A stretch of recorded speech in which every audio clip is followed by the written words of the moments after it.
Okay, welcome back mga scalper. Another technical analysis for BTC. And wag na nga nating patagalin pa.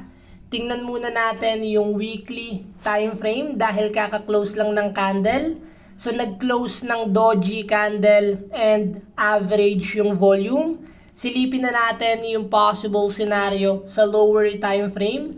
So kung makikita natin, BTC is forming bullish flag pattern. Although nagkaroon pa rin tayo ng rejection sa resistance natin, what we expect sa ganitong scenario, the moment na basagin ni BTC yung resistance area natin, possible continuation ng uptrend momentum yung mangyayari.